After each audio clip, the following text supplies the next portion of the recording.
there.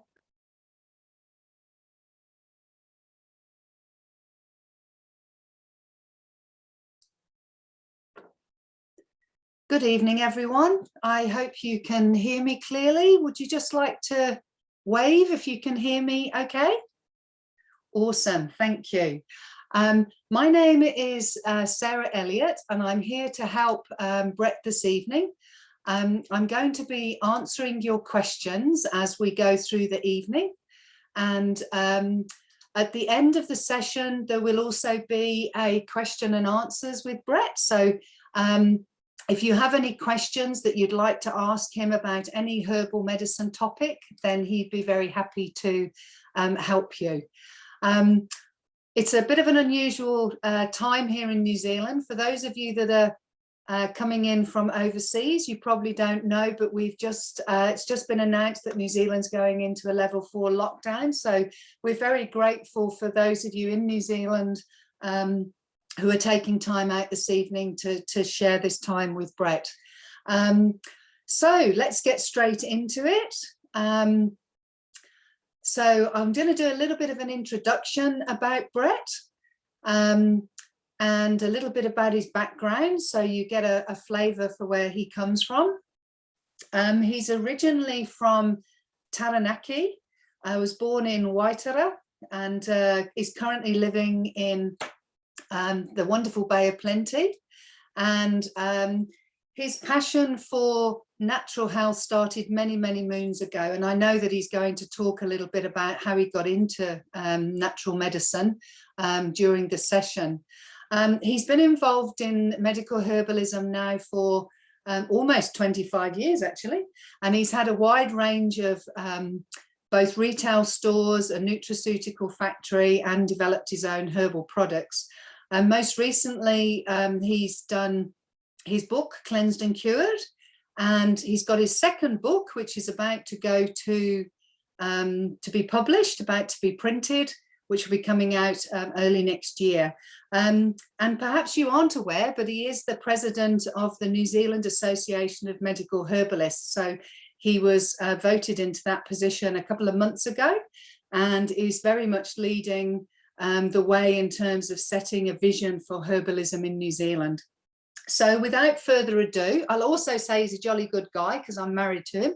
So I can tell you that he's pretty sound. And the products that he's developed, there's been over 120,000 sold across 45 different countries. And we do have a number of people on from different countries around the world today. So if it's good morning to you, good morning. If it's good evening, it's good evening. So without further ado, I will pass over to Brett.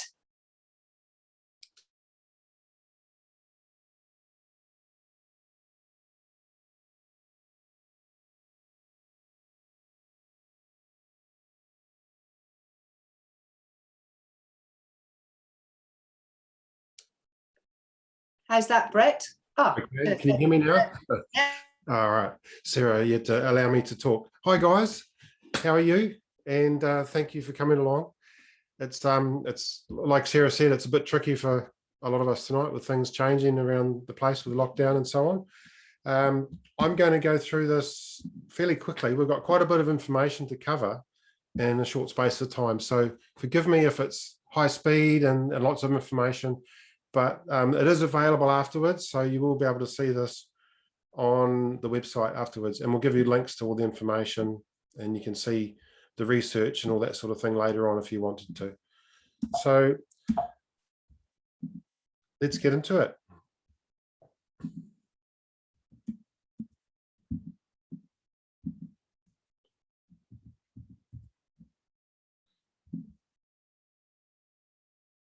Sorry guys, I've got a sticky slide here. I'm just going to have to see if I can jump it.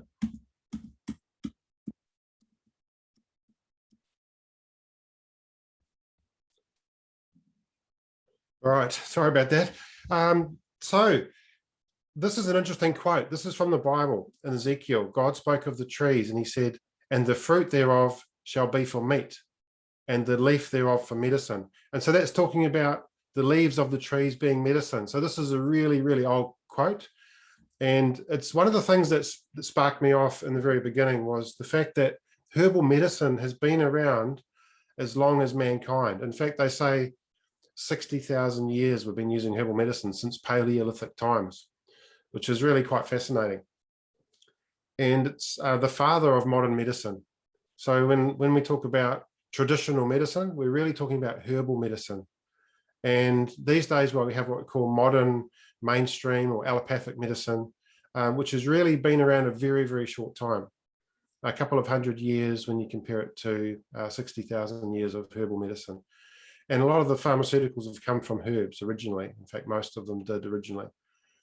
So what I'm going to talk about tonight is what's causing the biggest health epidemic of all time. Not COVID-19, not an infectious disease, but it's an underlying epidemic that is a lot of us don't talk about. It's not really spoken about in the media. And what is causing this massive epidemic? And what is the oldest secret, the oldest health secret in the world? And the simplest, most effective way to keep your body healthy. I'm going to share that with you. And also some science, a little bit of science behind how cleansing with food and herbs triggers the healing process in your body. You might find this quite interesting also. You may need a bit of pen and paper, because what I'm going to suggest you do is get just a normal sheet of paper and put a line down the middle. And on one side, I want you to write down anything that comes up during the webinar, the seminar, about toxicity and the things that might be affecting your health.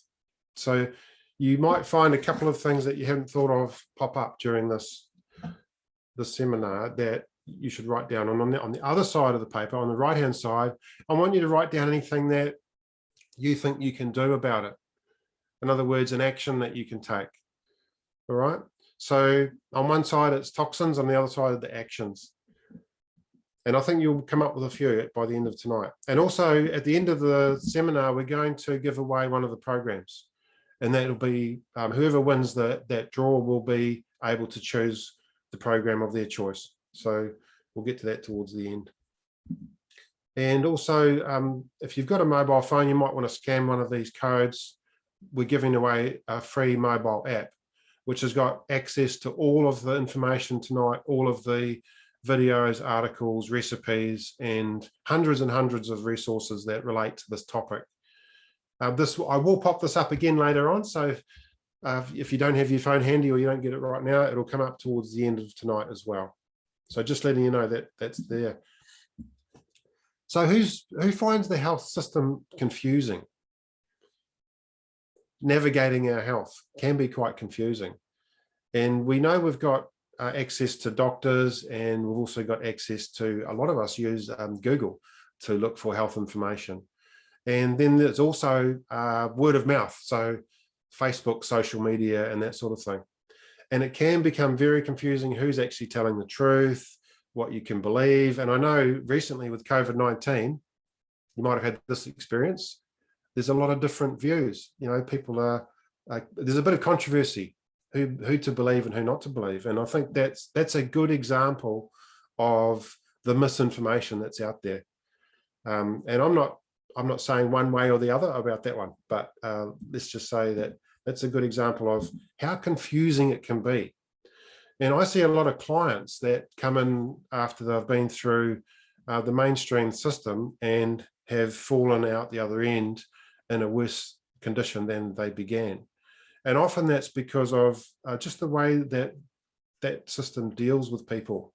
And you've all probably had a similar experience or have some experience of that system. It's really, and you might have seen the news tonight. The nurses are going on strike on Thursday because of this overworked, overstressed, underfunded and underpaid situation that they're in. Our system is busting at the seams. And in fact, they've just announced a whole new health system recently. It's called Health New Zealand. That's going to have to reform the whole entire health system because of the struggle and the basically insolvency and inability to deal with health on the front line, which is where our biggest concern is. So what are we doing as a society, as a world? In fact, we are prescribing pharmaceutical drugs in excess So you might have heard about antibiotic overuse and recent superbugs that have come about because of that. And recently, there's the opioid crisis and things like that. So there's a lot of overuse of prescription drugs around the world.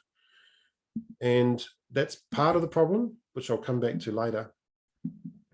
And the other thing we offer is, as a system, as a society, is a lot of medical interventions and surgeries, some great wizardry that goes on there. And, there's a place and a need for that. It's fantastic. But if you go into the mainstream model, those are the two options you're given, aren't they? A pharmaceutical drug, or often ends up with an operation or an intervention. And what I see as a medical herbalist is we're missing something. And recently, in recent years, they've brought forward Rongoa Maori, which is a traditional Maori medicine, which is fantastic. And you'll see these Rongoa Maori centres popping up around the country, which is great. That's protected under the treaty. It's fantastic. There is, however, I guess, a lack of regulation around that. So it's protected, and yet there's also a bit of hit and miss sometimes with practitioners that may not have had training. And we see the same thing in Western herbal medicine, which is what I do, is there's no regulation. So anybody can come in and say, I'm a herbalist, and start practicing with a weekend sort of certificate. So we see the need for that to move forward as far as being part of mainstream health, similar to the way Rongoa Maori is at the moment. It's available, it's protected, but also there needs to be a level of regulation. That's what I'm working on with the association at the moment, and one of the things that we want to push forward. So that's just a bit of a side topic, but it just shows you that herbal medicine is really coming forward. It has a place, it's needed, and it's a topic we need to talk more about. But tonight, what I'm going to talk to you about is two major things. One is the epidemic, this massive epidemic, and how we can avoid it, and then how we can heal ourselves. And I'm talking about healing on many levels. So this slide just reminds me of when I was in my 20s. I left school and I went into work, like a lot of us did in the 80s, was at 15 or 16, just got straight into a job. I was drain laying and laying gas lines. In the 1980s, there was gas reticulation. And so a lot of my work was trench digging, boring under roads and laying gas pipes. And so my back from all this groundwork gave me a lot of trouble. And I did it for, I think, 9 years until I was about 25. And I was in so much pain, I went to the doctors. And of course, almost everybody that worked in the gas department went off with a bad back, but and left. And I was one of the last guys of my crew that were there. But they found, they scanned in my spine with MRI, and they found 3 discs. One had gone to the bone, my lowest disc had gone, and the 2 above that were ruptured and herniated. And the surgeon said, we have to fuse your spine. And so that was an operation he said I had to have. There was no other way. My back would never heal.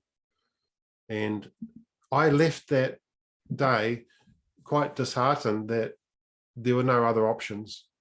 He said to me, there are no other options. And so I went to the library, the local library, and I found, hang on a minute, there are options. There was a whole aisle of books in the library called, health and healing, self-help, philosophy and religion, and all these things that can enable us to work on our own healing on different levels. And of course, that is an option, isn't it, that we can look at. And I realized that it wasn't that difficult to start the process of healing your body. And so to this day, my back is 100% completely healed. I lift weights, and I'm healthy, have no back pain. And it's a testimony to me. Your body has this incredible healing power. That was what converted me to look at alternative medicine, or traditional medicine, we should call it. And the secret to it is really this, what this slide here represents is it's pure and it's simple. And that's one thing that our health system is not, that what we're offered is not pure, and it's not simple, and it's not natural. It's unnatural for us. And if you ever feel good when you go in a hospital, it's not just because there's people are sick in there, but it's just not a nice place. It's not a healthy place to be. And the secret to healing is this: simplicity. Think about this when you go on a holiday. Why do you go on a holiday? To get away from things. The same principle applies when we go to sleep at night.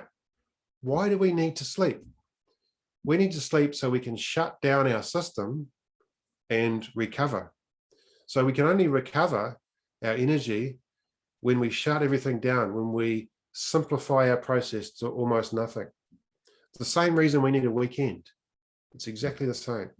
And when you think about healing retreats or spas and detoxes, it's all the same principle. If we can simplify and purify, we start to connect internally with this healing energy.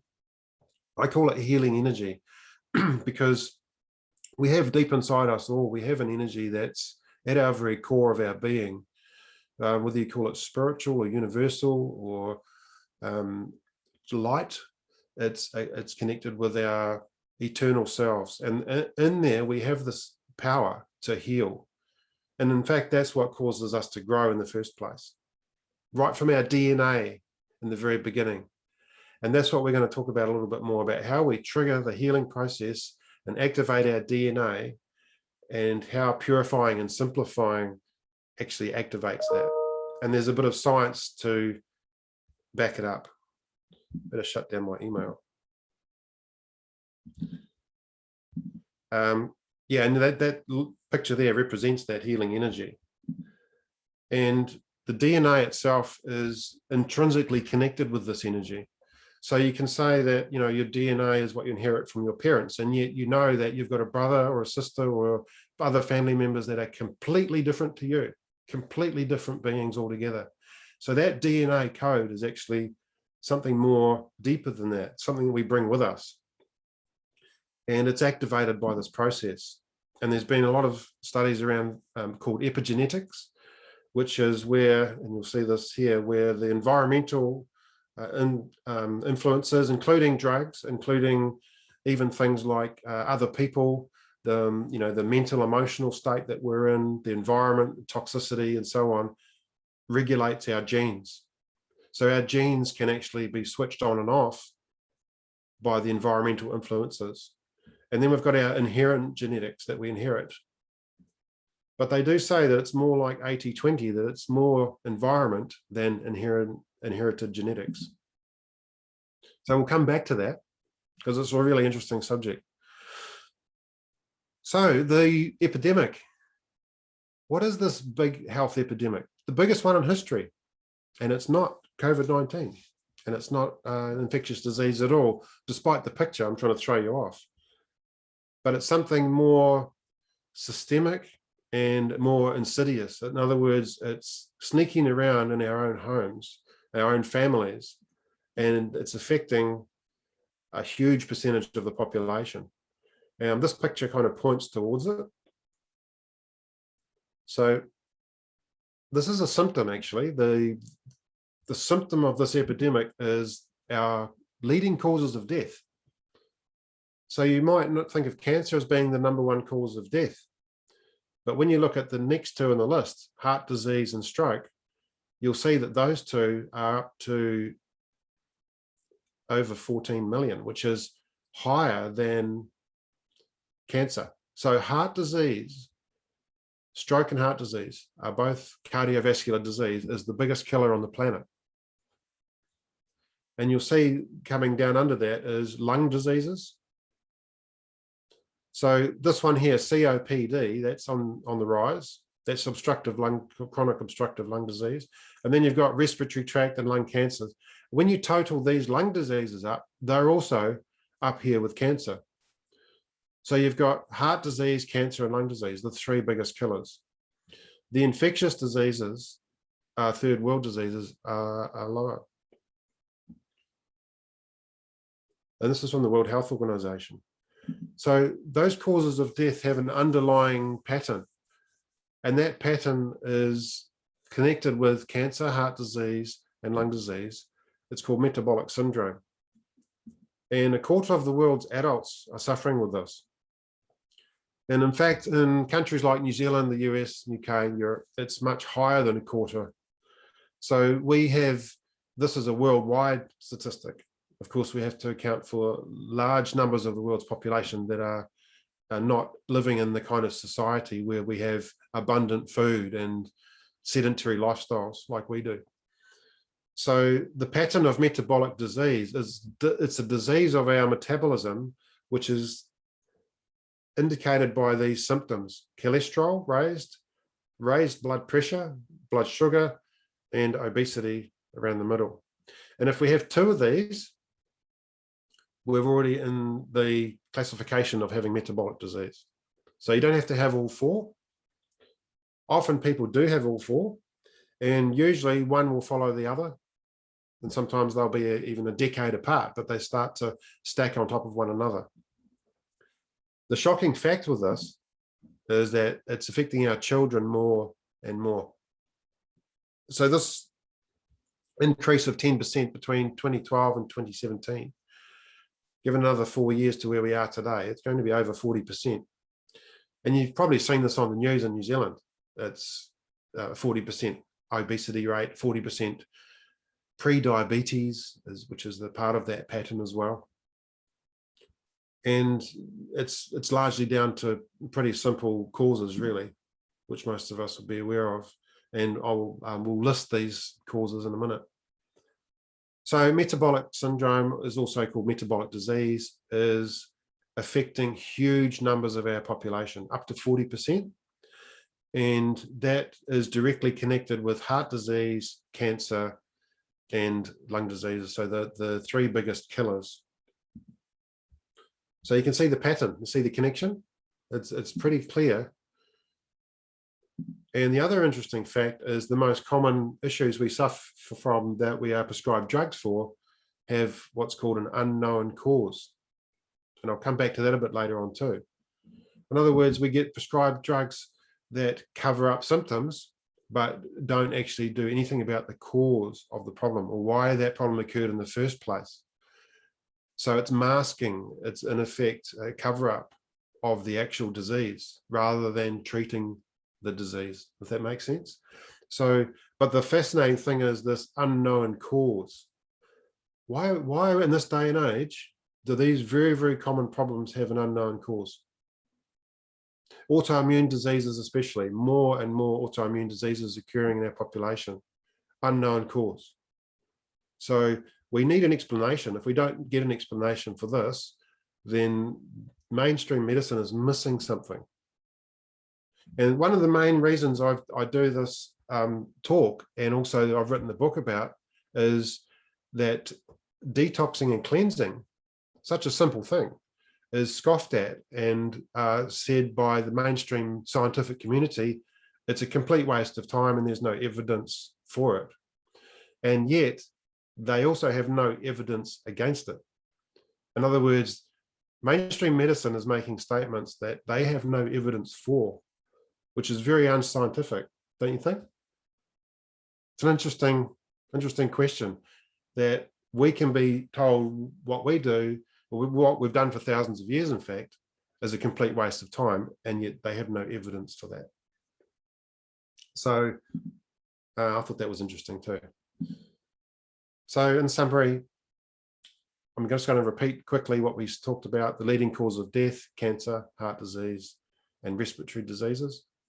A quarter of the world's adults have metabolic syndrome, which is a cluster of predetermining factors for these causes of death. And what are we doing about it?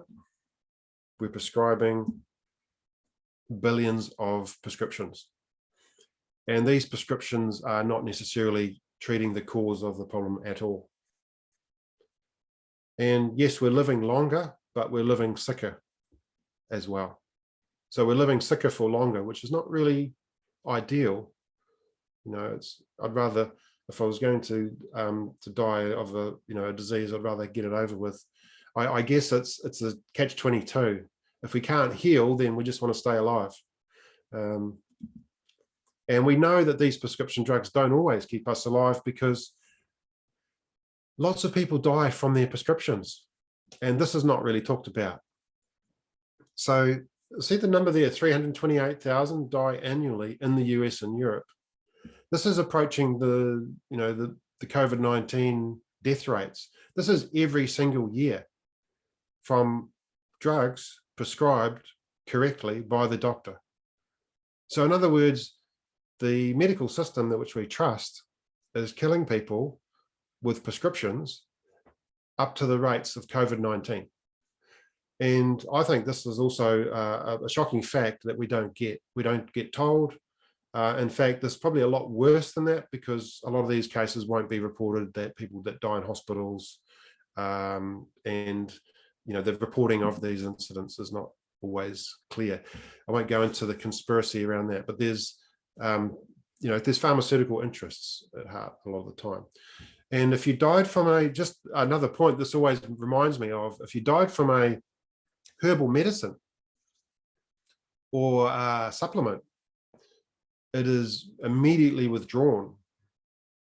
And yet hundreds of thousands of people die from drugs that are continually prescribed without question, which is a kind of a double standard. The opiate crisis is an example. That's what this is mentioning here. The rates of people dying from opiate overdose based solely on the fact that they got addicted to pharmaceuticals in the beginning. It's very, very common. So you probably, there's movies around this at the moment, that documentaries around it. So the result of drug use, I don't want to go too much more into it, but it's just really a toxic spiral and a cascade that can happen.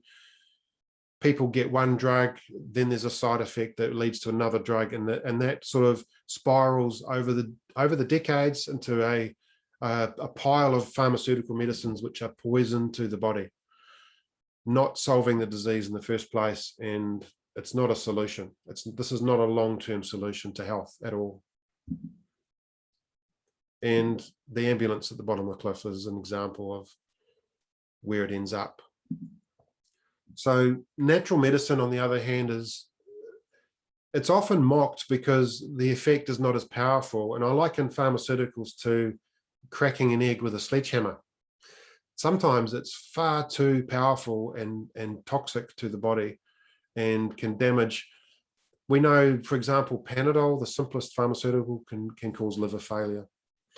Whereas natural medicine is longer, slower, and more preventative. It can be used in the short term in extremely high doses, which is where you've got to be able to know what you're doing to manage that. But it's much better used over long term as a preventative measure. And preventative measures also will include cleansing and cleaning up our lifestyle. So I'm just going to go into that a little bit, because really this is one of the thrusts of this whole seminar is toxicity and how it affects us. So I'm going to go a little bit into this for the next few minutes. A toxin is something that interferes. So it can be inhaled, you can be exposed to it in various ways, but essentially a toxin interferes with your body's function. So a virus is in effect a toxin. If you put sand into a car engine, it's an example of introducing something into a system that is not wanted there, and everything grinds to a halt. Well, the same could be said for a virus. The same could be said for other poisonous substances that enter our body. But a lot of these toxins are incremental and gradual, so long-term exposure. For example, cigarettes. Now, we all know it actually took decades, didn't it, for them to prove. There was the debate going on, are cigarettes healthy or unhealthy, and court cases over it. But it takes decades before the symptoms of smoking really can cause lung cancer and death. So it is with toxicity. A toxin doesn't always cause you to become sick the next day. So you can smoke for 20 or 30 years, you can drink alcohol for 20 or 30 years before you get liver cirrhosis and liver cancer. So these things sneak up on you over a long, long period of time. That's what we call metabolic toxicity. So in other words, a substance is slowly and gradually poisoning the metabolism in your body. And it's widely recognized by the scientific community that sugar and trans fats and cholesterol itself can be a toxin in your body because it accumulates to a point where it starts to cause a disease. And that's a metabolic disease. So why are our children suffering with up to 40% of them with metabolic disease? You can see what I'm getting at. It's an assault on their body with these toxins starting at a very, very early age. And this is a theory here that I wanted to share. It's called the garbage catastrophe theory. And you'll see a reference at the bottom of this page, but you'll find it on our website, all the research behind it. But basically what they're saying in this study is, even in lockdown, we'll hold your hand, you hold our sorry, hands, we'll get through it. Someone needs to mute there, I think. The research suggests the process of aging derives from toxins accumulating in the cells. So they're damaged waste products that accumulate inside the cells. And they call it biological garbage or waste material. So our body naturally produces waste all the time. So we know that. But this is internal cellular waste. And when this internal cellular waste isn't able to be removed from the cells, it becomes toxic. And it interferes with metabolic signaling and transport process. The interesting thing about this is that they in this research believe that's what causes aging. That is why we get old, because toxins start to accumulate in our cells and the communication within the cell starts to break down and the cells don't replicate properly. And it's also attributed to be a major cause of cancer. So what happens is the cells start producing improper components. And I won't go into all of these components because it's quite in depth, but let it be said that it's enough to cause a senescent cell, which in other words is a cell that will die or it'll turn cancerous. And so this is a simple cellular change that happens throughout our body because of toxic waste accumulation. It's an interesting thing when you think about it. So the scientific community says there's no point in detoxing the body. Well, there seems to be something pointing to that it might be a good idea when waste accumulation is a major cause of cancerous cells in our bodies. In fact, we know carcinogens exist, don't we? We know there's thousands of carcinogen. They're essentially toxins that cause cancer. And what those do is they also creep up on us over a long period of time. So it's poisons, even things like Agent Orange and asbestos and different substances that can get in the body accumulate over a long period of time before the body finally says I've had enough and the cells go haywire and become cancerous. And so the frog in the pot is an example of what we as human beings do. We continue to abuse ourselves. As when you put a frog in a pot, it will swim around as the water slowly warms up until the water boils. It won't actually do what this frog here is doing, is to try and get out.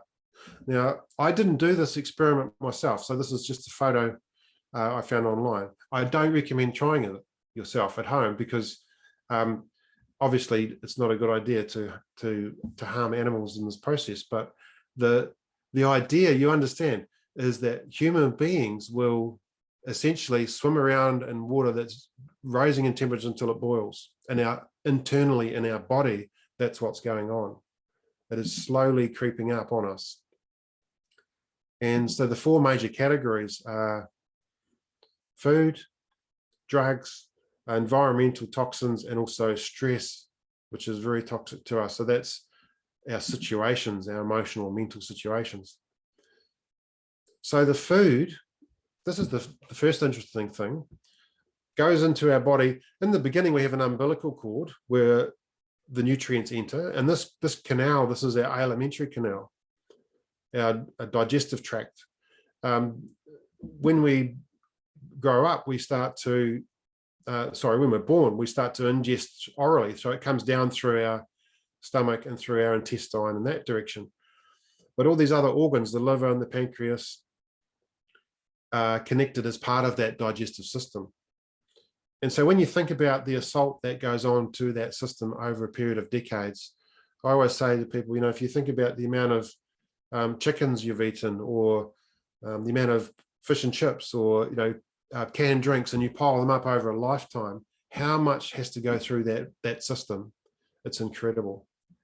And this is the system that is the one that basically causes metabolic disease. When it becomes congested, the liver can't deal with the fats and the sugars, and the pancreas can't deal with the fats and the sugars, and so you end up with a bloated intestinal system and a toxic gut, basically. So the digestive tract starts to suffer with really common problems. In fact, the most common problem on earth is acid reflux.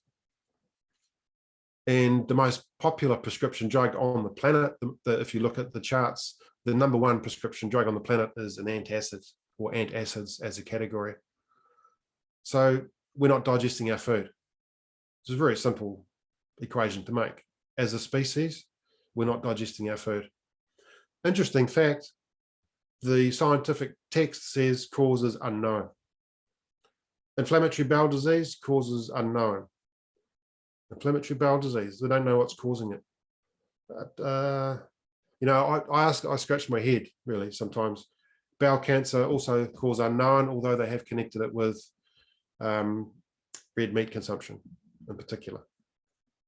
But there's huge numbers of people, millions, 20% acid reflux, 53,000 die from bowel cancer. So these are huge numbers. And it's a very simple thing to understand. What's causing it is the food. Really. I mean, we know stress is a factor. Stress does affect our gut, but food, the food industry has done us a huge disservice by massively manufacturing highly processed food.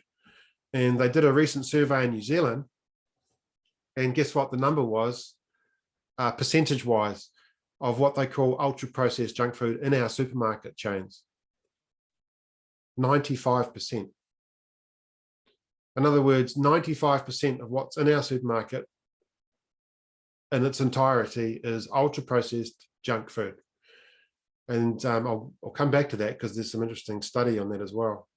But what they've done is stripped the food down and repackaged it and put it back together using substrates like, maltodextrin, high fructose corn syrup, and lots of flavorings and trans fats. And, the list is huge. You only have to look on the labels. Highly processed junk foods means they are empty of nutritional value, and yet they get you addicted. So the whole idea is to get you addicted to a drug. And you don't think of it when you buy your food in the supermarket.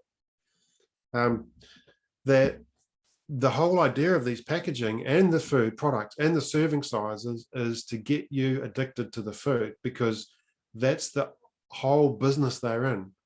Is if you have to go back and buy every week, or whenever you run out of something, that same thing again, because it becomes addictive. And sugar is the #1 cause. The high fructose corn syrups and the maltodextrins and the dextrose and all those things are essentially the same as sugar in the way they make you feel. Is give you a rush, give you a quick fix, a quick boost of energy, and then a crash later on, so you need it again. A classic thing is the serving size of donuts and chocolate bars and canned drinks and all those things, that they're just enough to get you through another hour or two until you need another one. And we'll get to there's a completely different way of looking at food later on, but this is a classic problem with the food industry.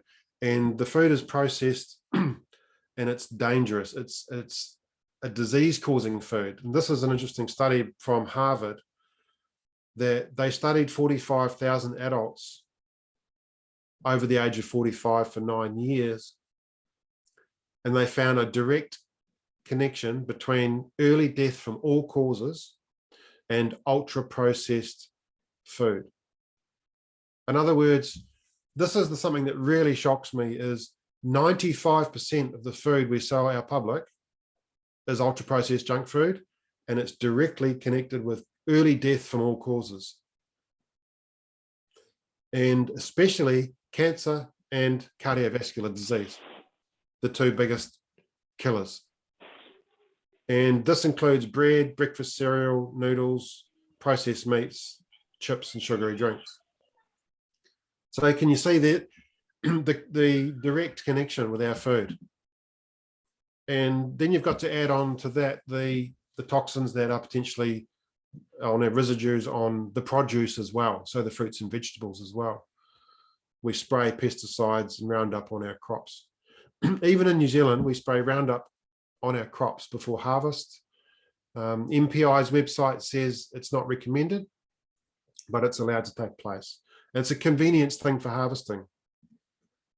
And so even though they have studied the produce in New Zealand supermarkets and found about 80% of them still have residues on them, but it's below acceptable limits. So there's an acceptable limit.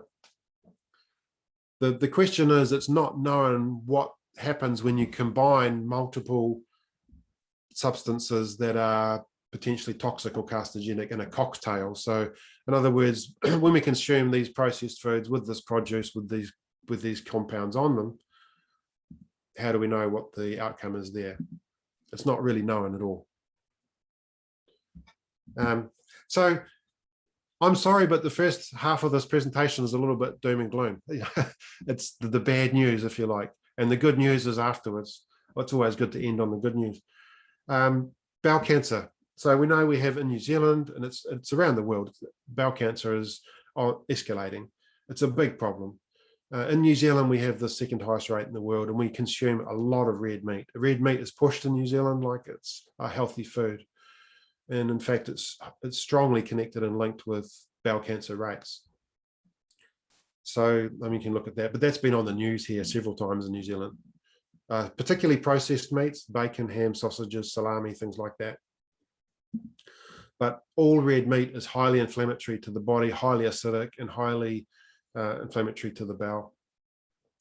And of course, with all this inflammatory bowel and gut issue going on, we end up with what's called a leaky gut, and we can have excess permeability. So in other words, things that can leak across the gut membrane that shouldn't be getting into circulation.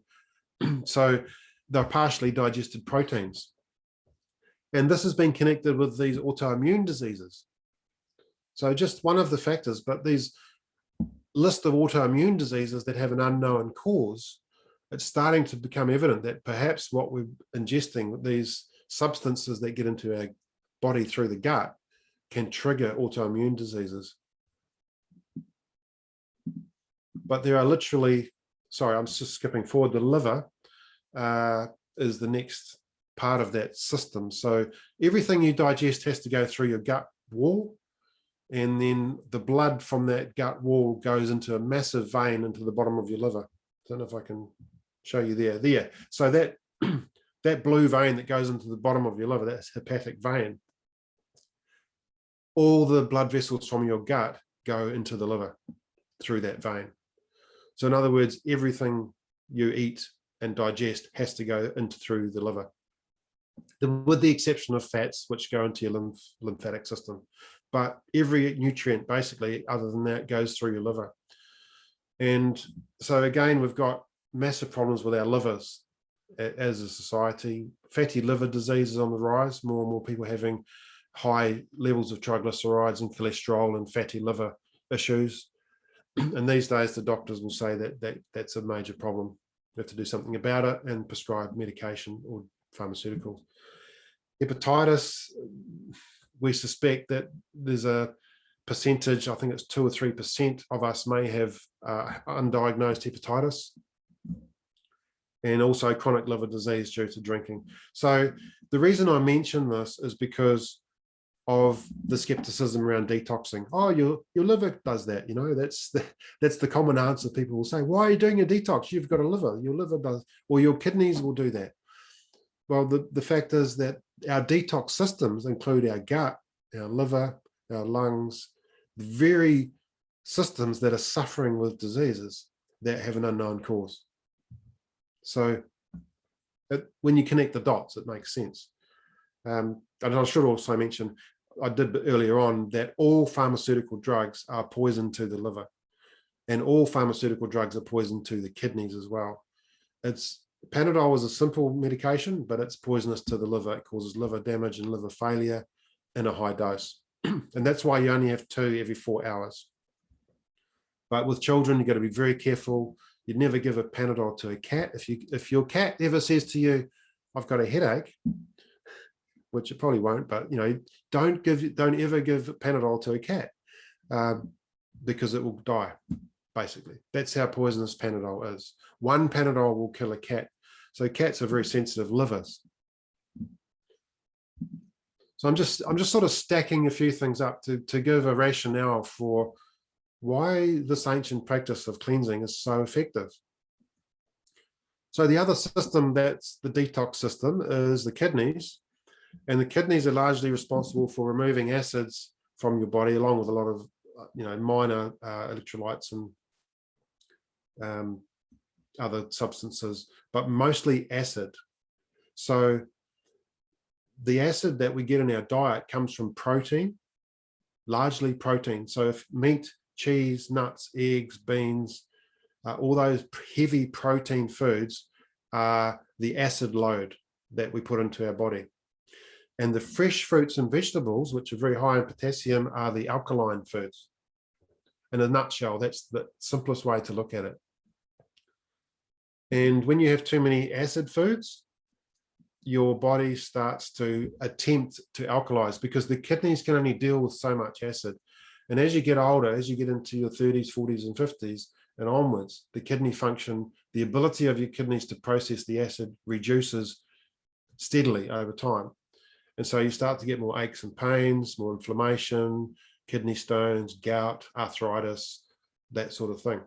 And the stones, the majority of kidney stones are made from calcium. And so they've noticed that when you have a high protein diet, a high acid forming diet, your body dumps calcium, and hence bone and joint disease, arthritis, osteoporosis. The body dumps those minerals in an attempt to combat the acid. So the calcium, magnesium is dumped, the alkaline minerals are dumped from the bones, and that's why you get kidney stones, basically from calcium.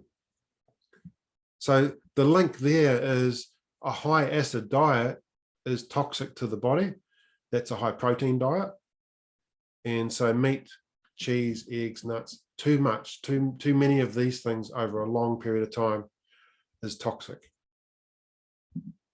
And there's a strong link to cancer and acid in the body, which is another interesting fact. So there's a lot of kidney diseases around. Won't go too much into this, but the link here is dietary causes. So they've connected kidney stones and gout with dietary causes, which is good. Kidney failure cause unknown. That's an interesting one. Water, just worth mentioning, because that's the kidney's function really, is to deal with the fluids, and the water that we drink is really important. So if you're getting tap water, you're getting chlorine usually, sometimes fluoride, and often some heavy metals as well. So, and if you've had plastic glue and slag and pipes, that's just part of the plumbing. But it's really good to filter your water. And what I use is a jug. I have a jug with a cartridge that filters the water, but you can get filter on your whole house system. I highly recommend it, and not to drink the tap water, because that can be toxic. And it's known, the top one there, chlorine, is known to cause bladder cancer over time. So it's because it's inflammatory. And I think I've only got 1 or 2 more sad slides to show you. Parasites, it's just worth considering. Candida, yeast, we get bacteria, Helicobacter, and various parasites that live in our gut. And it's good to do a good parasite cleanse once a year. So Candida is probably the most common one you hear of. That can be fatal. I hear a lot of people that have had real issues with Candida when it gets to the point where it's in the ears, and it can get into the brain. It can be fatal. So it's good to do a cleanse on that side of things once a year to knock. And the main reason these things grow and they live in abundance is because our gut's unhealthy in the first place. So too much sugar, too much acid in the environment that they like to be in. Whereas if you have a really good healthy gut, you don't usually have too much of a problem. So another reason to do, gut health program. And this just goes back to the acid problems. So one thing I always promise people, if you do a cleanse, that not only are you doing an alkaline diet, but you're helping the liver and the gut function become healthy, is that aches and pains will go away quite quickly and reduce dramatically. And I see that a lot. I have a lot of clients that come into clinic after the 2 weeks on a program, and they're able to come off their pain medications. And doctors are very surprised when they see inflammatory markers come down to almost zero from high readings, very quickly. So it's one of the secrets to getting rid of aches and pains is to go on an alkaline diet.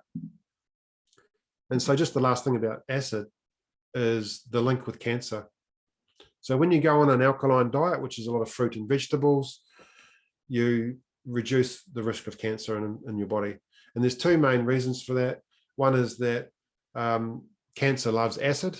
That's just a well-established scientific fact. And the other thing is that the inflammation markers go down, and cancer loves inflamed tissue. So it will thrive where there's a lot of inflammation. So if you can do that, your body will have a greater chance of avoiding cancer cells.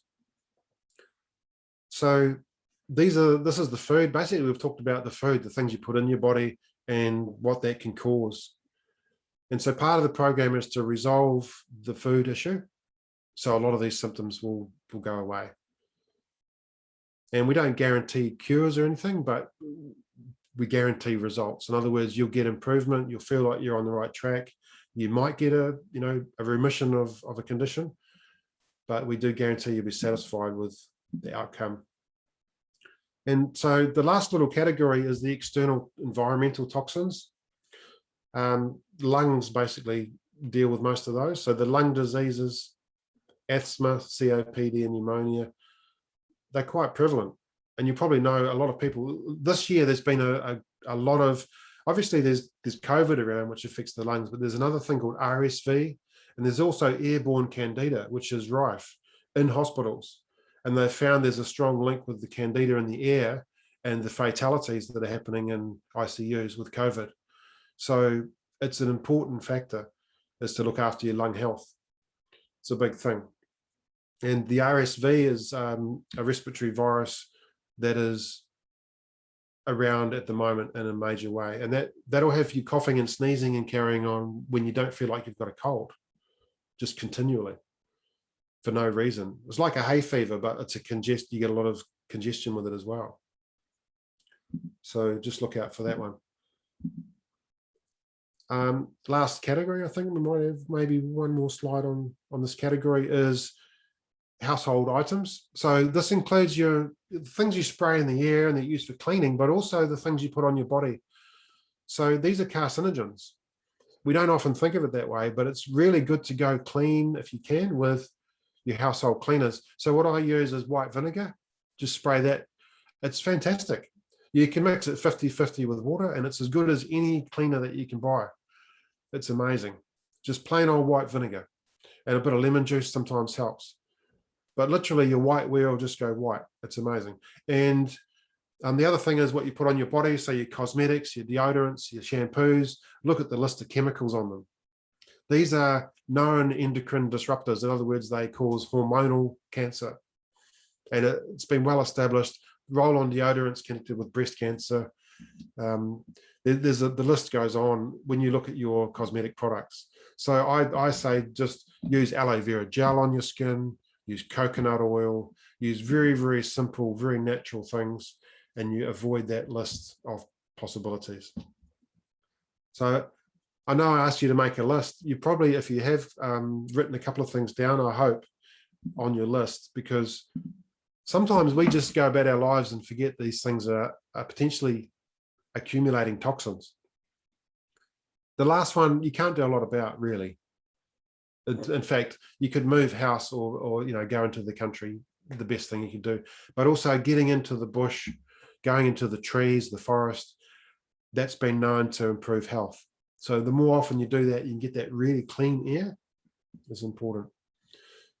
The interesting thing with this slide is heart disease, stroke, and lung diseases are the known causes of death caused by air pollution. Funny, isn't it? It's the same list that we started with. So the air has got to have something to do with it. And obviously you'll get these symptoms if it's airborne toxins. So I'd just like to thank you all for sticking with me this far, because this is the hardest part of the presentation, is to go through, this list of toxins. Preventable causes of cancer. The reason I have this slide is because the second one and the third one are weight, diet, and obesity. This is from the American Cancer Research Association. Preventable causes of cancer: tobacco, you can stop smoking, diet, weight, and obesity. So the biggest ones, and exercise, are connected to weight and food. Causes of cancer. Interesting, isn't it? They know it. We know it. And yet scientific community says a cleanse is a waste of time. I can't believe it. You know, I honestly can't believe that there hasn't been clinical studies. I can't afford to do a clinical trial, but it's in my dream, on my wish list. We do a clinical trial, we'll prove this, then there'll be a study published. And until there is, they'll continue to say people that do detoxes are wasting their time. And every intelligent person, I think, figures it out at some point. I need to do a cleanse. You know, so what's wrong with our science? And if you feel like this, and you probably feel like this more as you get older, like you're waking up with a hangover. So, you know, when you're young, you wake up with a hangover, it's because you've been to a party, or you're drinking, or you're, doing something wrong. But as you get older, it just seems to happen by itself. I've got a hangover, I didn't do anything, It's pretty obvious. Our body is becoming toxic. And remember, I'll flash that slide in front of you again about the toxic waste that accumulates in our body, inside our cells. So the toxicity causes the inflammation. The inflammation and the metabolic disease are connected. The metabolic disease eventually causes other illnesses to manifest in the body. It's mostly diet and pollution, and drugs aren't the solution. In fact, pharmaceutical drugs add to the problem. Cover up a symptom and pretend you're not sick by taking a pharmaceutical, which is actually adding to the disease. More poison. So if you add poison to poison, you get more disease. So you need more drugs. You see, it's a vicious cycle. Why doesn't our health system tell us? Why doesn't our medical community acknowledge it? This to me is a big, big question. And I guess that's the point of this presentation, is we should be asking ourselves why we're not being told this. And I think personally, there's a couple of reasons. It's just too hard for our health system to deal with, because it means emptying the supermarkets out, re-educating everybody about food, and it's just too hard. The doctors also don't have the tools to do anything about it.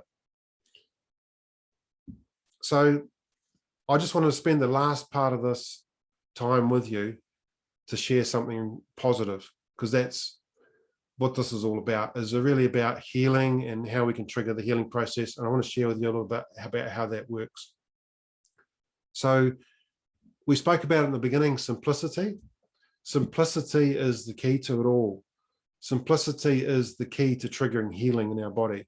Simplifying and purifying is the key to feeling healthy, not just mentally and emotionally, but also our physical body and its own function.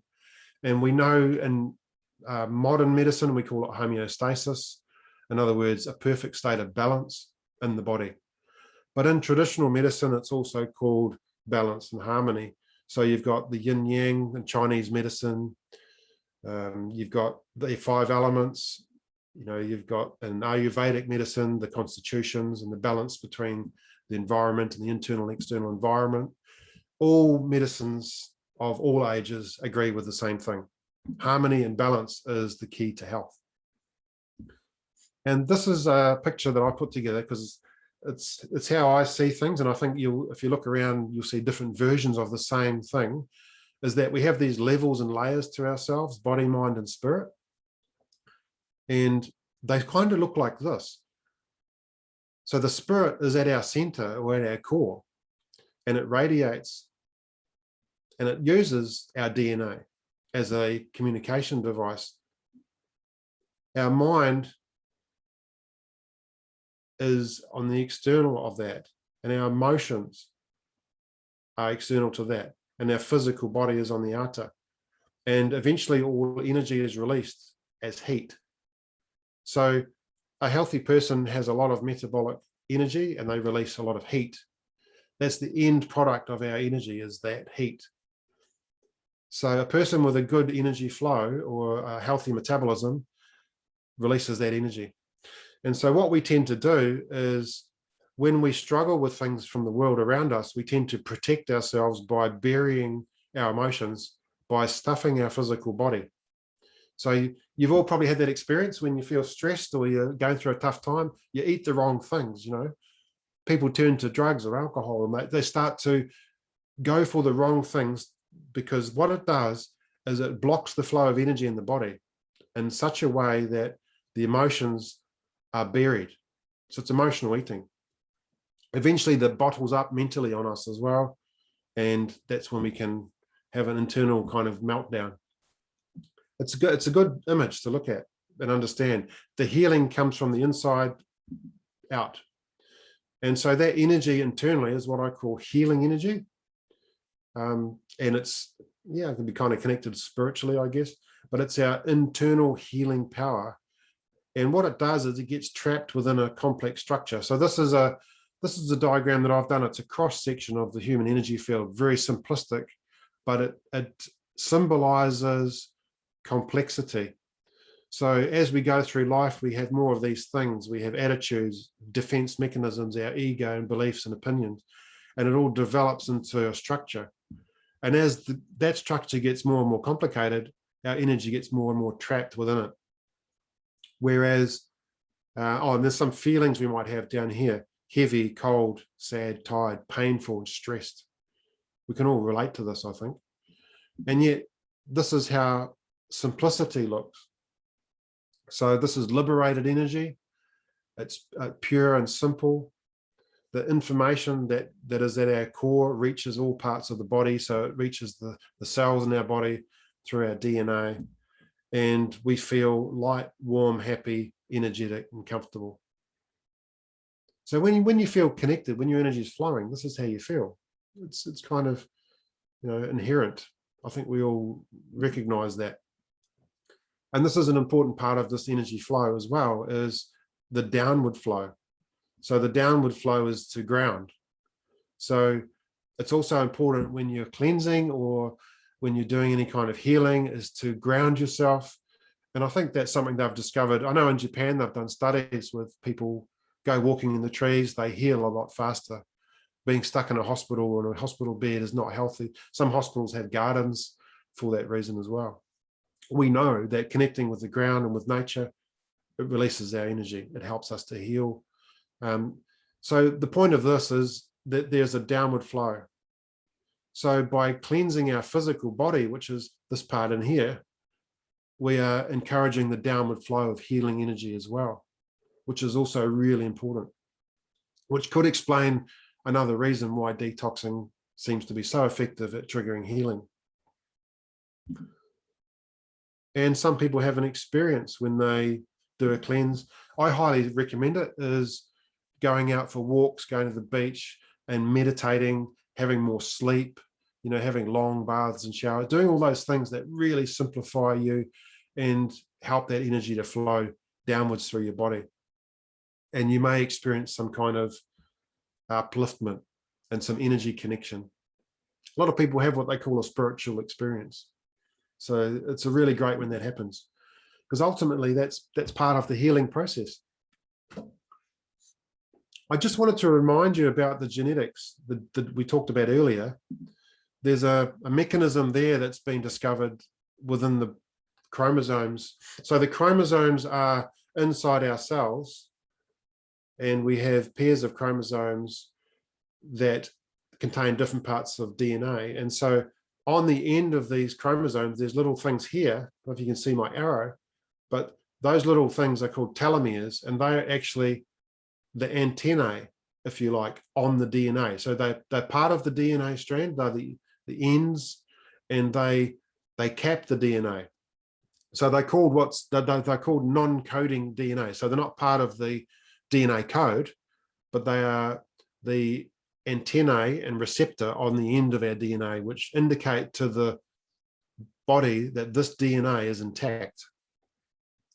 And what they've found is when people do fasting, when they do meditation, when they do good food, the telomeres get longer. And the longer these telomeres are, the healthier the DNA is. So in other words, when you fast, when you have good food, and even thoughts and stress and meditation increase the health of your DNA, which to me is amazing. You know, I know there's a lot of science that it's pretty commonplace if you look around about this subject, but it still blows me away. There's direct evidence that fasting and cleansing and simplifying activates your DNA. And so by doing that, of course, you're getting more information available to the cells to reproduce themselves properly and to function properly. And that's all we need to heal, really, is to get the substances out of the way that are causing the interference in the first place, which are toxins, allowing ourselves to connect in the right way. And that understanding that channel and that flow of energy is very important, because intrinsically your mind plays a part when you know the flow and the way it's supposed to happen. That also understanding that your DNA is part of this, and that your DNA is like a little receiver transmitter. It's like a little, almost like a little radio, you know, the way it works. It receives information and it transmits in response. And that's how a little bit of an understanding of how detoxing triggers healing. And I could present 1,000 case studies, but I don't think until there's some real good solid scientific research and proper clinical trials will the scientific community turn around and change their mind. So it's important that we understand it, that we can clean up this garbage catastrophe in our cells, which happens during periods of fasting and stress, fasting stress, which is, in other words, when you put yourself in a position of restricting your diet from its usual intake. So the studies that he's done were over 3 to 5 days of complete fasting. In other words, nothing but water for 3 to 5 days. And if you want to get to that stage, you can do it with our program. I recommend at the end that you try it if you wanted to try it. And sometimes it's worth doing a couple of cleanses first to get yourself into, you know, the feeling, the fact that your body can handle it quite well, and then try fasting for a few days at the end. But even if you do a very good clean diet during the detox, you will trigger this process as well. It's called autophagy or autophagy, where the cells will go around internally and digest those damaged toxin garbage that's accumulated inside those cells. So the cell goes around self-digesting its own waste, in other words, and breaks it down. And that's triggered through that fasting and cleansing process. So just a little bit more evidence. Another thing that happens when you fast is stem cell growth increases. So this is, again, 2 to 5 days of fasting. And the best way to get there is through a cleanse, because I'll show you how the cleanse works in the last few minutes. When you do the detox and the cleanse, you increase the nutrition in your body to, instead of starving yourself, you increase the nutrition in your body up to tenfold. So you've got so much nutrition that your hunger disappears. And that's why it's so easy to do a fast towards the end of a cleanse. And when you do that, you can trigger the stem cell growth. So stem cells grow in your bone marrow, and they're released as generic cells, which could turn into anything. So you've probably heard of stem cell therapy. It's a common way to help, chronic degenerative disease is to inject stem cells directly into the areas, and they can become brain, heart, muscle, intestine, liver. They can become basically anything. So a stem cell has this generic code, which enables it to morph into almost any other cell in your body. And when you fast, you make a whole lot more stem cells. Great, eh? So it's just another good reason. So the simplest thing in the world is the best thing. It's an old saying, the simplest answer is most often correct. Occam's razor. So the simplest thing in the world is usually the right thing. And that's what I love about detoxing, is the simplest thing in the world. It's the oldest and simplest method in the world of healing the body. And for some reason, we don't get it as a society. I don't know why. But what it involves is going on clean food and using herbs. So herbal medicine is wonderful because it's also can be seen as part of your food, but it's medicinal. We work on the liver, the colon. The herbs are able to pull heavy metals out of your body and also to kill parasites. So the herbs are really good for those. The diet is high fiber, high enzyme and alkalizing. So you had understood earlier why that's important. The great thing with the plant-based diet I recommend is fresh fruits and vegetables that can also be made into soups and curries and stir fries, and roast vegetables are fine. But we avoid all the hard fruits and vegetables, which include the nuts, beans and seeds and legumes. Those are acid forming and they're inflammatory. And yes, they're okay sources of protein over the long term, but in a cleanse situation, you don't need them and they just slow things down. So fresh fruits and vegetables, I'll show you some recipes in a minute. And also the app will give you all the recipes. And if you go organic, if you can get some organic produce, you avoid the pesticide side of things, but you can also get up to 10 times the antioxidants. And there's literally 800 different antioxidants. So we've heard of vitamin C and vitamin E and things, but there's 800 variations of antioxidants. So getting those in massive amounts, and the simplest way to do that is in the mornings to make a smoothie. This is my favorite one. I have almost every day, a green smoothie, spinach or kale, citrus, pineapple, and a scoop of herbal powder in there. And literally, I don't get hungry through the day. So you can have I have a good, couple of glasses of smoothie in the morning, and you can work all day. It's amazing. This is a turmeric and lemon ginger smoothie. Stir fry and curry, so all the vegetables that you can chop up and put into a curry. I recommend a lot of herbs and spices, so your chili, ginger, paprika, curry pastes are allowed and things like that.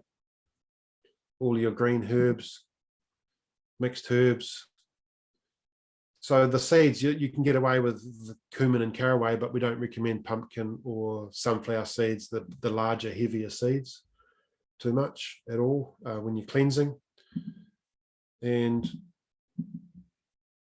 yeah, your roast vegetables. So this a salsa, make with tomato salsa, homemade. You can get away while you're doing a cleanse with a couple of things like a can of tomatoes or coconut cream or something like that. But generally, whole produce is recommended. So there's a coconut curry. There's a kumara, mushroom stroganoff. The soups, a real big favorite during the winter. Your pumpkin soup is a really nice one to have. This is my favorite with Thai curry, red curry, coconut cream, and a pumpkin soup. And literally, I'll get a pumpkin and make a huge pot, make the biggest pot I can for 2 or 3 days of that, and then try and make a big curry for 2 or 3 days. So your cleanse is normally 2 weeks. If you do it that way, it makes it so much easier. have big one-pot meals. And in the summer, make big salads that you can even eat for 2 or 3 days. You can have a few pickles, so some pickled onions or some olives, that sort of thing. Highly recommend avocado, olive oil, coconut oil. You're allowed to use, if you're okay with dairy, you can use dairy. I don't have any issue with dairy, so you could have some cream or some milk or yogurt. That's fine as well. And a lot of people that are dairy intolerant are not dairy intolerant when they do the cleanse, which is interesting. So something else behind that. And I thought it's worth mentioning the gut brain thing, because there's been a lot of talk around that. And so your mood and your clarity of mind can increase dramatically. And people often have this sort of like this epiphany.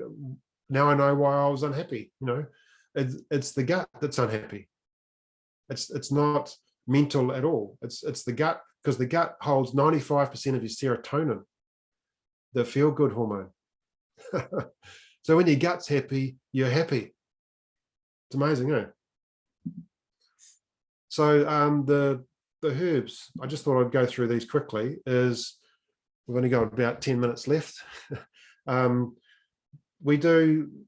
basically designed these about 20 years ago, and this is the one we've had 120,000 people do. So we guarantee it works. It's guaranteed. The herbs we combine into the capsules, or you can get it in the drink powder. So the capsules come in 4 parts, one for the colon. So these are the colon herbs, the antiparasitics, the wormwood, black walnut, cloves, the herbs in there that are mildly laxative, and also some healing slippery elm. The digestive support. This one is all soothing herbs and some enzymes, the bromelain, papain. But these are all soothing and calming herbs, so that makes everything nice and comfortable while your body's cleansing. And then we do the liver support. So these herbs are scientifically proven to work to support and heal and protect the liver.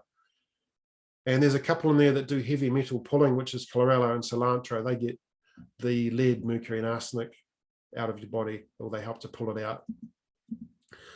And then a bulking fiber, which is a prebiotic, so it feeds all the good bacteria. It bulks and softens the bowel motions so that your body moves a little bit more. And you will notice when you do a cleanse that your bowels move more. Some people a lot more, some people just a little bit more. It all depends. But we do get people losing weight too. Sometimes the average is about 4 or 5 kilos, but it can be 10 and upwards. Just depends on the body and what's, you know, how much congestion there is and how much fluid there is as well. So there's the smoothie version. It's easier because all you do is mix a powder into a smoothie, and we give you the recipes. So I give 7 recipes for the systems of your body, and you can work your way through them over 14 days. And then we do a slim. So because people lose weight, they often want to lose more weight. And we say, you know, you're better off to go onto the slim than continue on your detox, which is a bit hard to keep going with. The slim works more on craving control and blood sugar balance. So it's hormonally balancing the body with a gentle cleanse as well. And the last product of the series is the Body Tune, which is a combo. And this is a drink powder which combines all the herbs, so all the detox and all the slimming herbs. And you can do this one as an ongoing. So this is a maintenance product, and it's really helpful just to keep people on track with making a smoothie and just getting those herbs just keep going through the body. So those are the products. That comes in sachets as well, that drink powder. It's another option. So yeah, we call it a multifunction tool because all of those problems that we listed related to toxicity can be alleviated, or we guarantee that actually that you'll get some relief, some reduction with. And the other thing we guarantee is a blood test result, which I'll show you a bit more about. So what we're doing tonight with the programs, it's the Detox, the Slim, the Body Tune, all of them, is 25% off. So you might want to write this down, DNH, which is Detox and Heal. 0821, which is August 21. So DNH 0821.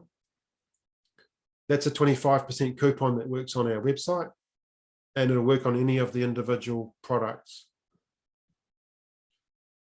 And also, if you use that coupon, you'll get my book, Cleansed and Cured, which has pretty much everything we talked about tonight. Plus, it's got all the recipes in there and all the science around the individual herbs, and also the individual foods that we recommend and how they resolve that metabolic disease pattern. And I think we're just about towards the end. We've got, oh yeah, our guarantee on blood tests. This is an interesting thing. I did a trial with 12 people, and because I can't afford a big clinical trial, I just basically got my clients to go to their doctor before and after, and we collated all their test results, and we got 100%. So in other words, all these blood tests came back 100%. All of them had improved on every single patient. So the cholesterol, the blood sugar profile, the CRP, which is the inflammation in the body, the liver and kidney functions. And you would think that would happen. I mean, that's what I expect to happen. But it's great to see the proof. So if you want to get your blood tests before and after, I always offer a bonus pack for you. All right. So if you wanted to present your before and after tests, then I'll give you another product. So I think we've got, it's pretty much, we've got about 10 minutes left of our webinar time. And I think Sarah's probably been chatting with a few of you throughout. But if there's any unanswered questions, I think we can unmute. If you wanted to allow people to unmute, Sarah, that would be great. Yep. I did, there's one question just while everybody's unmuting themselves. And that was around emotional detox. What can be done for emotionally detoxing? I know you did cover it a bit, but yeah. Yeah, I do a little thing about that, which is don't hold back. In other words, if you're angry, get angry. If you're sad, cry. You know, if you feel like screaming, scream, dance and sing. And so, in other words, it's just a process of being cathartic with your emotions. And what happens when you do a cleanse is you will start to do that anyway. You'll get emotional. You might get angry. You might get sad. But and the secret to it is it's all okay. And not to analyze and try to, justify or punish yourself for how you're feeling. But that's my advice, that it's all okay. Obviously, you don't want to hurt anybody else, but to let it out is more important than anything else. So that's what I could say on that front. So I hope that's helpful. Yeah. So does anybody like to ask a question in these last few minutes? You'll be a bit quiet. You should be okay to unmute yourselves now if you'd like to do that and ask Brett a question. He's here to help. Yes, Brett, what about your new book? Can you tell us a bit about your new book, please? Oh, okay, yeah. So the new book is about energy healing. Mm.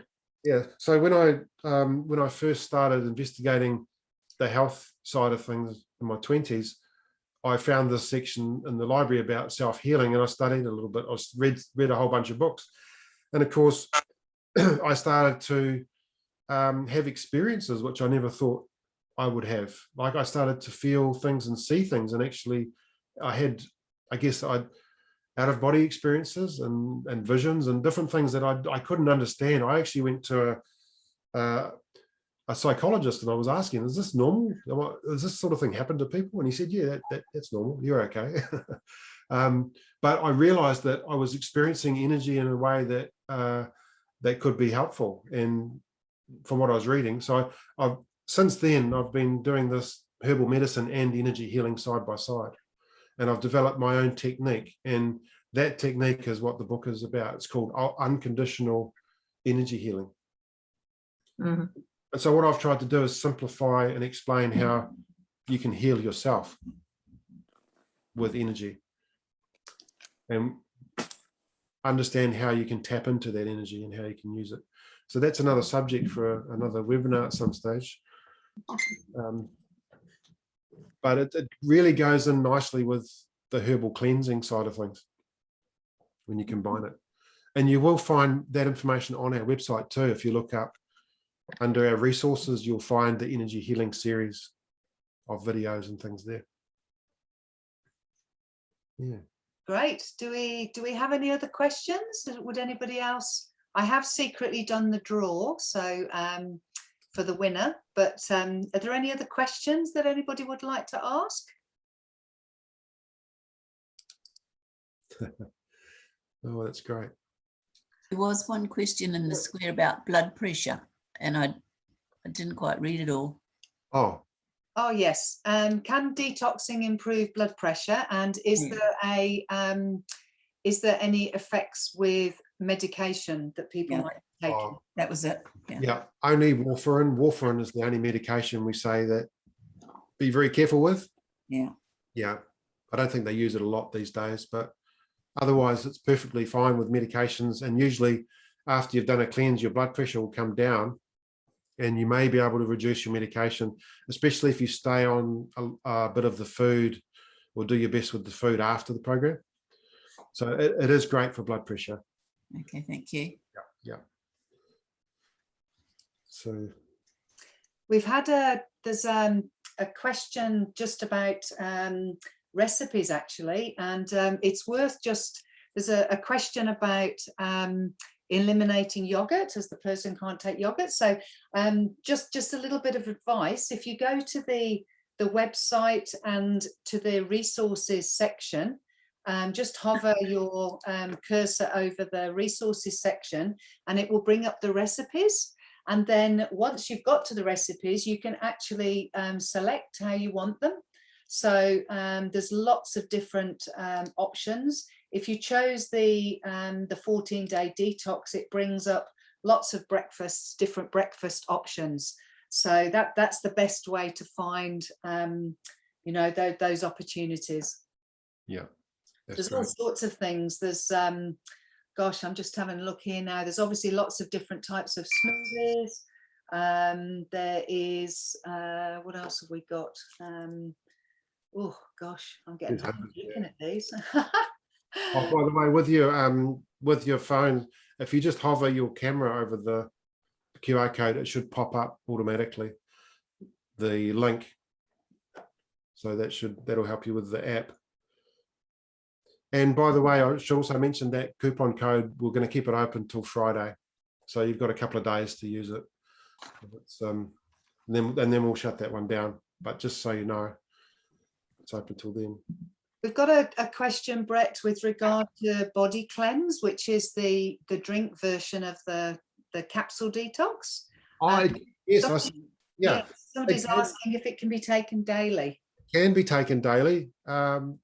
I've actually started using it myself a little bit more often, like 2 or 3 times a week is really good, actually. But if you did it daily, you could do something like half a scoop.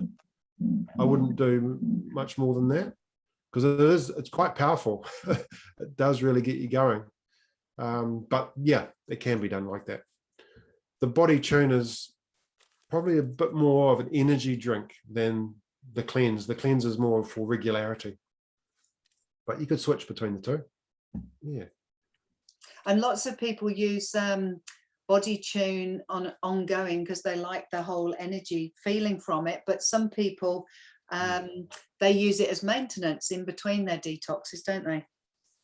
Absolutely. Yeah. Good maintenance product. Yeah. So normally it's a 2-week cleanse. The slim goes for 1 month normally. And then the body tune as an ongoing thing. That's kind of how it works. So detox, slim, body tune. That's the way the program goes. Any other questions, guys? Otherwise, I'll let you know who the winner is. Oh yes, of course. Any other questions? Does anybody have anything? Type something. Yes, Alan. Helen. Alan, was that? Yes, fire away, Alan. Yeah, just a quick question. Do you ship to Australia? Yes, we do. Yeah. Yeah. Okay. We ship the AHL Express all over the world. Yeah. It's Okay, thank you. usually 3 or 4 days. It's at your door. Yep, very interesting. Thanks very much. Well, thank you for coming, and thank you all for coming. It's been really good to see your faces and things. I guess some of you in Australia have been locked down as well. It's a bit of a problem, isn't it? We're all facing. Yeah. So can I just let you know who's won the draw? I've done it while we've been on. I've done it through the random number selector, and the person that has won is Kerin Milne. I think she's down as Kes Milne. Is that right? She's on mute at the moment. So, are you yes, yes, it's Karen Milne. Thank you.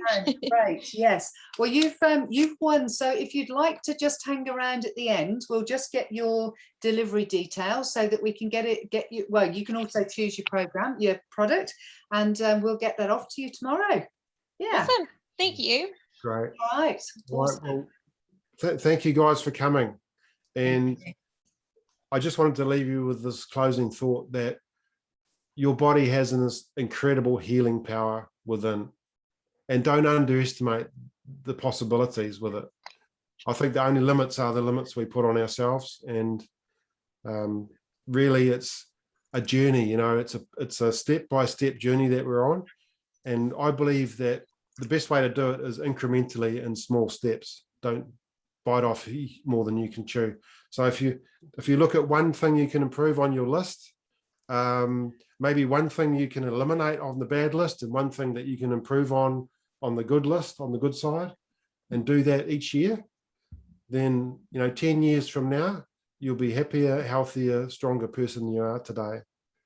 And there's no need for us to decline and feel worse and worse as the years go by. I honestly believe that we can have a happy, enjoyable life. And that's what I wish for you all. And I think being here tonight has been a real blessing, to see you all. And I wish you the best on the next step in your journey. So thank you, guys. Thank you. Thank you. Thank you. Yeah. And if you want to come and chat to us on our website, we'll have a live chat there afterwards. So you're welcome to come and chat anytime. All right. So I'll leave you with that, and I'll pass you back to Sarah to close. That's awesome. Thank you, everyone, for joining us, and please keep safe. And yeah, we love to hear any stories that you have around your healing journey.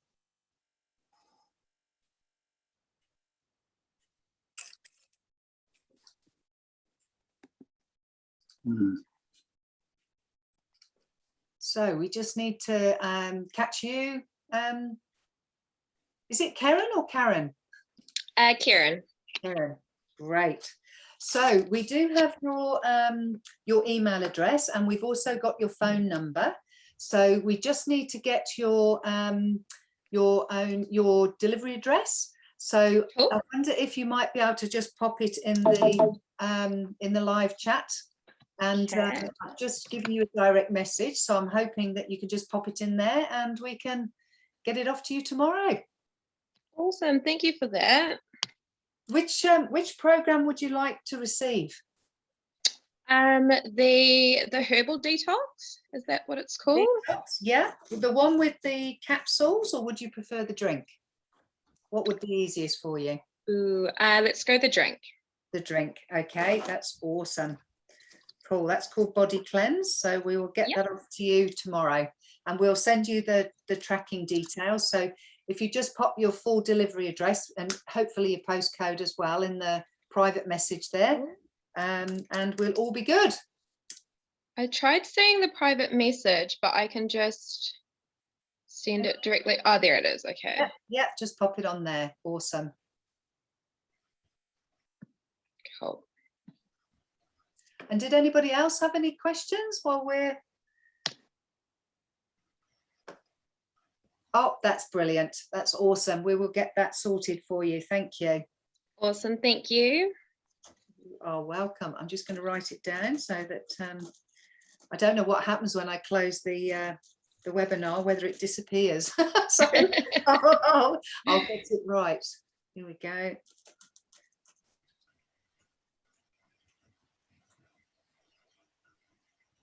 Perfect. That's lovely. Thank you so much. Lovely. Thank Right. you. Take care. Bye. Bye. Bye, everyone.